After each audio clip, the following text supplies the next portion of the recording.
नमस्कार मंडळी. जप कसा करावा तरच आपल्याला नामस्मरणाचे पूर्ण फळ मिळेल. ह्या चुका चुकूनही करू नका. बरेच जण जप करतात, पण जर तो जप योग्य पद्धतीने केला तरच त्याचे आपल्याला पूर्ण फळ मिळते. म्हणजे नामस्मरण करताना ते देखील विशिष्ट वेळी विशिष्ट ठिकाणी आपले मन स्वच्छ असतानाच केले तरच त्याचे फळ अतिशय चांगले मिळते असं म्हटलं जातं.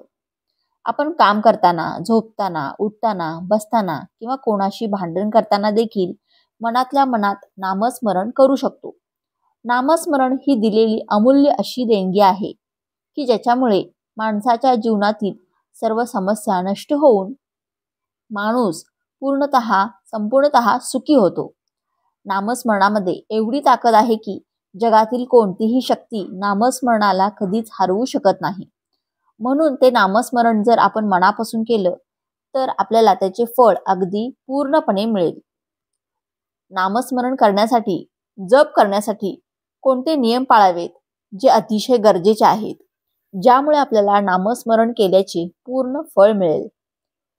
तर ते नियम कोणते हेच आपण आजच्या या व्हिडिओमध्ये पाहणार आहोत. त्यामुळे तुम्ही हा व्हिडिओ शेवटपर्यंत नक्की पहा, जेणेकरून तुम्हाला देखील ह्या संपूर्ण माहितीचा अतिशय उपयोग होईल आणि तुम्हाला देखील नामस्मरणाचे पूर्ण पुण्य मिळेल.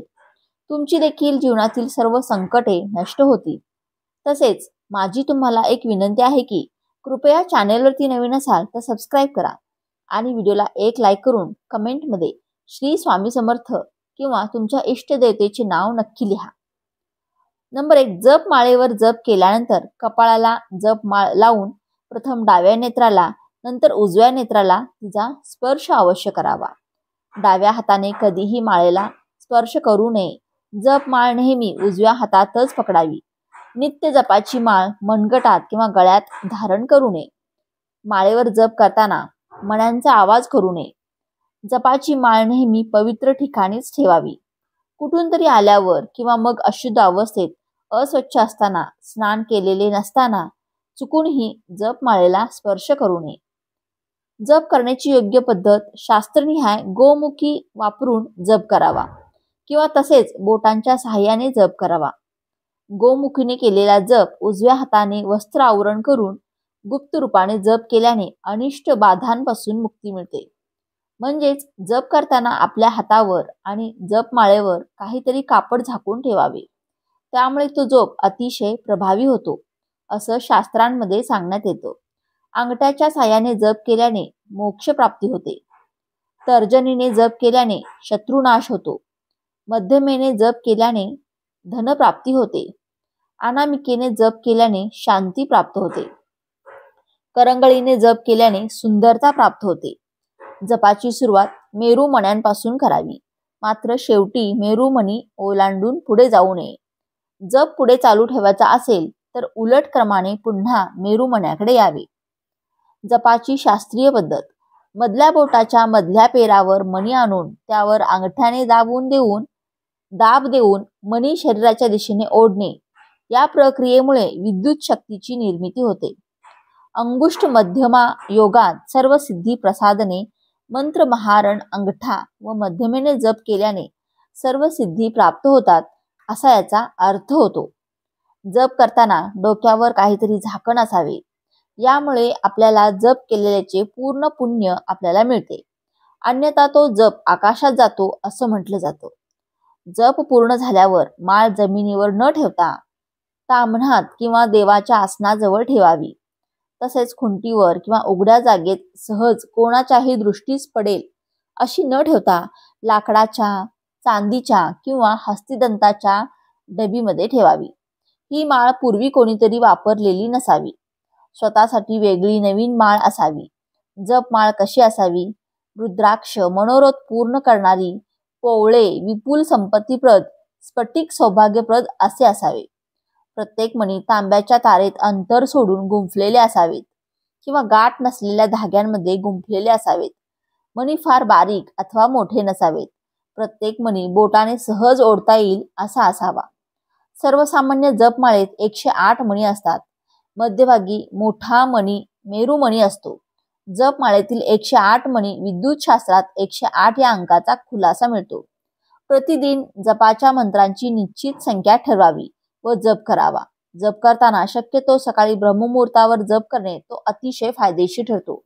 कारण ब्रह्ममुहूर्तावर जप करताना आपले मन अतिशय शुद्ध असते, पवित्र असते आणि दैविक शक्ती देखील जागृत असतात.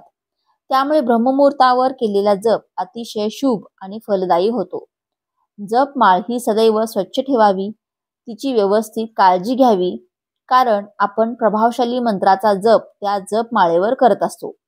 त्याचे फळ आपल्याला मिळण्यासाठी जपमाळेची देखील व्यवस्थित काळजी घेणे, ती स्वच्छ ठेवणे, व्यवस्थित ठेवणे तितकंच गरजेचं आहे. जप करण्याकरिता गोमुखीचा उपयोग करावा. जपमाळ लोकांना दिसू नये असं म्हटलं जातं. म्हणून जपमाळ आपल्या घरामध्ये अशा ठिकाणी ठेवावी जिथे ती कोणालाही दिसणार नाही. मग तुम्ही एखाद्या बॉक्समध्ये किंवा मग एखाद्या पेपरमध्ये गुंडाळून जी कोणाला दिसणार नाही, दिसते असं नाही होणार, तर कोणाच्या नजरेत पडणार नाही असे ठेवू शकता.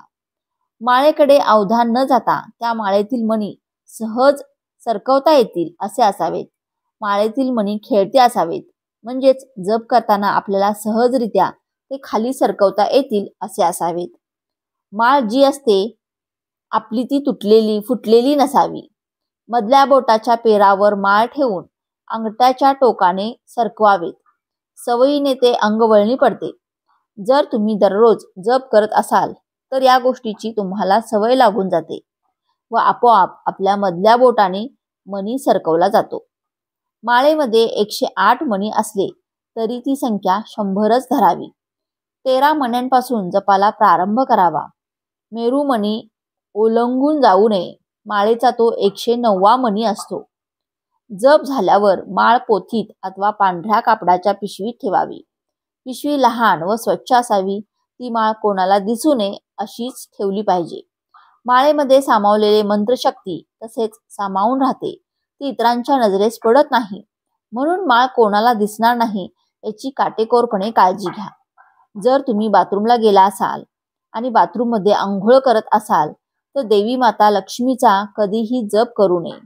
देवी लक्ष्मी अशा माणसांवर कोपते, कारण बाथरूममध्ये राहूचा वास असतो. राहूचा वास असल्यामुळे बाथरूममध्ये किंवा शौचालयामध्ये माता लक्ष्मीचे नाव किंवा जप करू नये. आपली जपमाळ लहान मुलांच्या हाती लागणार नाही अशी ठेवावी. लहान मुलं ती खेळण्यासाठी घेतील असे काही चुकूनही करू नका. जपमाळेचे पावित्र्य सात्विकता टिकवून ठेवा, म्हणजेच त्याच्यावर आपण केलेला जप हा फलद्रूप होतो.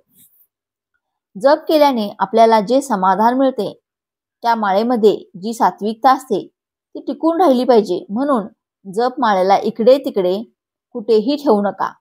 ती देवाच्या शेजारीच ठेवा किंवा मग देवाच्या आसनाच्या खाली, म्हणजेच तुमच्या देवघराला जर ड्रॉवर असेल तर त्या ड्रॉवरमध्ये देखील तुम्ही ती जपमाळ कापडामध्ये ठेवू शकता. परंतु उगीच इकडे तिकडे भिंतीला अडकवून किंवा मग अस्वच्छ ठिकाणी ठेवू नका. जमिनीवर तर मुळीच ठेवू नका. धर्मशास्त्रानुसार जप करण्यासाठी जी माळ उपयोगात आणली जाते त्यामध्ये 108 मणी असतात. माळेमध्ये 108 मणी का असतात यामध्ये देखील धार्मिक आणि वैज्ञानिक कारणं आहेत.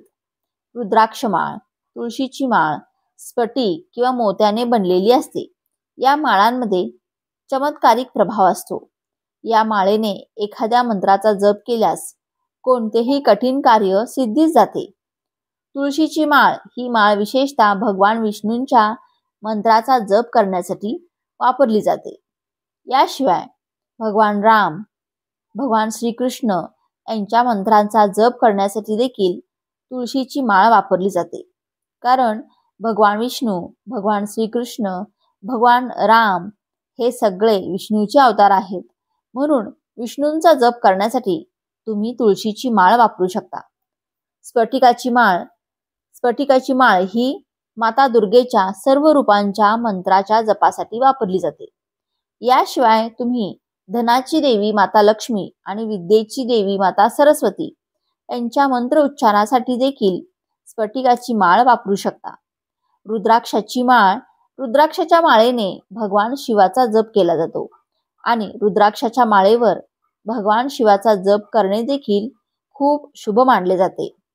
रुद्राक्ष हे भगवान शंकराचे रूप आहे. या माळेने महामृत्युंजय आणि लघुमृत्युंजय मंत्राचा जप करावा. रुद्राक्ष जपमाळेत 108 मणी असतात. या 108 मण्यांचे धार्मिक महत्त्व खूप आहे. कमळगट्टेची माळ ही माळ माता लक्ष्मी आणि माता दुर्गा यांच्या मंत्रासाठी वापरली जाते. कमळगट्टा जपमाळेत देखील 108 मणी असतात.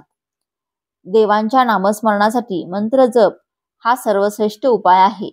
म्हणून पुरातन काळापासून तपस्वी, ऋषीमुनी, संत हा उपाय मानतात. जपासाठी माळेची आवश्यकता असते. याशिवाय मंत्र जपाचे फळ प्राप्त होऊ शकत नाही. रुद्राक्षाची माळ जप करण्यासाठी सर्वश्रेष्ठ मानली जाते. रुद्राक्ष साक्षात महादेवाचे प्रतीक आहेत. रुद्राक्षामध्ये सूक्ष्म कीटाणू नष्ट करण्याची शक्ती असते. रुद्राक्ष वातावरणातील सकारात्मक ऊर्जा ग्रहण करून साधकाच्या शरीरात पोहोचवतो, असं शास्त्रांमध्ये सांगितलं जातं. म्हणून देवाच्या पूजेसाठी आसन खूप महत्वाचं आहे. त्यानंतर दान, पुण्य आवश्यक आहे. याच प्रकारे माळेशिवाय संख्याहीन केले गेलेल्या जपाचे पूर्ण फळ प्राप्त होत नाही. यामुळे जप करताना माळ असणे देखील आवश्यक आहे.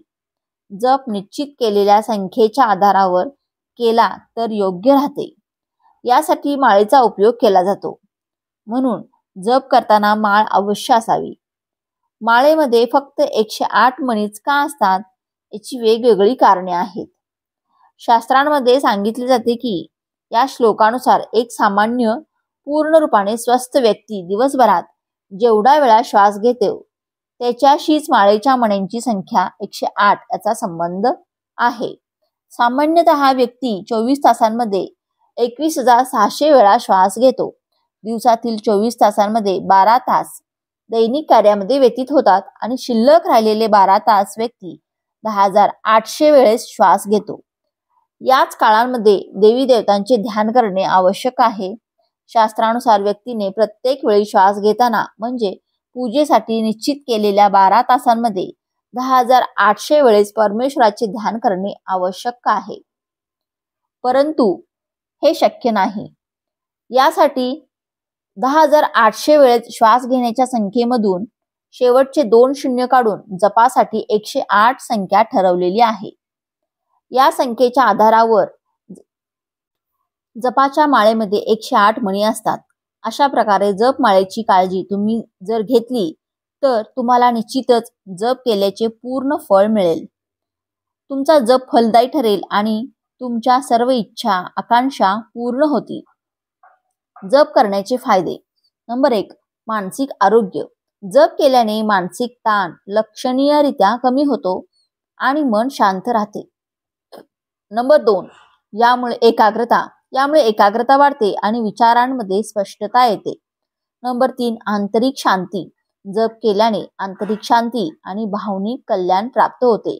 नंबर 4, सकारात्मक ऊर्जा संचारते आणि जीवनात यशाचे नवे मार्ग खुले होतात. नंबर 5, आध्यात्मिक वाढ. दैवी संबंध मजबूत होतो आणि आध्यात्मिक प्रगती होते. नंबर 6, पापांचा नाश. पाप आणि वाईट कर्मांचा नाश होतो. नंबर 7, जीवनाचा उद्देश. जीवनाचा अंतिम उद्देश शोधण्यास मदत होते, ज्यामुळे जीवनात परिपूर्णता येते. कुठे जप केल्यावर किती लाभ होतो. नंबर 1, निजस्थानावर केलेला जप हा सामान्य लाभ देतो. नंबर 2, गोशाळेत केलेला जप 100 पट लाभ देतो. नंबर 3, वनात केलेला जप हा 1000 पट लाभ देतो. नंबर 4, पर्वतावर केलेला जप हा 10,000 पट लाभ देतो. नंबर 5, नदीवर केलेला जप 1,00,000 पट लाभ देतो. नंबर 6, मंदिरात जेथे देवतांची प्राणप्रतिष्ठा विधिवत झालेली असते तिथे केला गेलेला जप हा करोडो पट लाभ देतो. नंबर 7, प्राण प्रतिष्ठित शिवलिंग एक लिंग जवळ केला गेलेला जप अनंत पट लाभ देतो. नंबर 8, जगदंब मातेजवळ किंवा शक्तिपीठात केला गेलेला जप शीघ्र अतिशीघ्र लाभ देतो. नंबर 9, आपल्या गुरुदेवाजवळ बसून केलेला जप अनंत कोटी लाभ देतो. नंबर 10, केळाचे झाड, बेल, वड, बिल्ववृक्ष याच्या खाली बसून केलेला जप हा लगेच लाभ देतो. रक्तचंदनाची माळ सर्व देवतांच्या मंत्र जपासाठी उपयुक्त असते. जपाची माळ गळ्यात धारण करू नये व गळ्यातील माळ ही जपासाठी वापरू नये. तर हा महत्त्वपूर्ण व्हिडिओ तुम्हाला कसा वाटला? व्हिडिओ आवडला असेल, व्हिडिओतील माहिती उपयुक्त वाटली असेल तर व्हिडिओला एक लाईक नक्की करा आणि चॅनेलला सबस्क्राईब करून आम्हाला प्रोत्साहित करा. तसेच आपण सर्वांनी हा व्हिडिओ संपूर्ण पाहिल्याबद्दल आपणा सर्वांचे मनपूर्वक आभार. धन्यवाद. श्री स्वामी समर्थ.